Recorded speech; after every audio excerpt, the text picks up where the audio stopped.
রাজ্যের বিরোধী দলনেতা জিতেন্দ্র চৌধুরীকে একহাত নিলেন মন্ত্রী রতনলাল নাথ। বিরোধী দলনেতা অসুস্থ কিনা সেটা প্রমাণ করতে দাবি করেন তিনি। মঙ্গলবার প্রদেশ বিজেপি কার্যালয়ে সাংবাদিক সম্মেলন করে মন্ত্রী রতনলাল নাথ জানান, কেউ শব্দ বুঝতে ভুল করলে হই হুল্লোড় করেন। রাজ্যের বিরোধী দলনেতা তথা পলিট ব্যুরো সদস্য জিতেন্দ্র চৌধুরীর অবস্থা ঠিক তেমনই। বিধানসভাতে জিতেন্দ্র চৌধুরীকে তার চিন্তাধারার জাতের নমুনার কথা বলা হয়েছিল, কিন্তু তার মস্তিষ্কহীন রাজনৈতিক ভাবনায় পৌঁছায়নি সেখানে। বরং তিনি বলেছিলেন, উপজাতি নিয়ে কথা বলে অপমান করা হয়েছে। ইদানিং আবারও তিনি শব্দের অর্থ না বোঝার পরিচয় দিলেন। সোমবার এক মহকুমায় গিয়ে জিতেনবাবু বক্তব্য রাখতে গিয়ে বলেন, লম্বা যত আম্মক তত। আরও বলেছেন, বিজেপি বাটপার, তিপ্রা মথা বাটপার এবং আসামে একজন বাটপার আছে।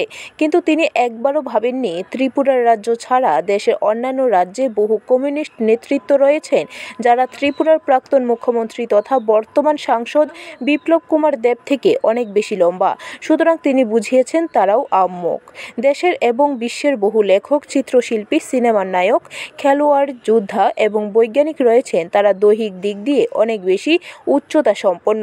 বিশেষ করে ভারতবর্ষের সাধারণ উচ্চতা 5 ফুট 2 ইঞ্চি থেকে 5 ফুট 4 ইঞ্চি পর্যন্ত, কিন্তু রাজ্যের প্রাক্তন মুখ্যমন্ত্রী মানিক সরকার 5 ফুট 5 ইঞ্চি। অর্থাৎ ভাষাগত জ্ঞান কম থাকলে যা হয় সেটাই হয়েছে জিতেনবাবুর। মন্ত্রী বলেন, জিতেনবাবু যদি সুস্থ থাকেন তাহলে প্রকাশ্যে সকলের কাছে ক্ষমা চাওয়া প্রয়োজন, আর তিনি যদি অসুস্থ হয়ে থাকেন তাহলে তাকে চিকিৎসা করা প্রয়োজন।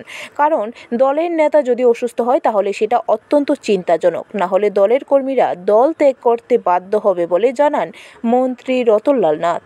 বিজেপি নেতৃত্বাধীন সরকার করেছে, বিপ্লব দেব এবং বর্তমানে মুখ্যমন্ত্রী মানিক শাহ চিন্তা করতে পারবে কেউ?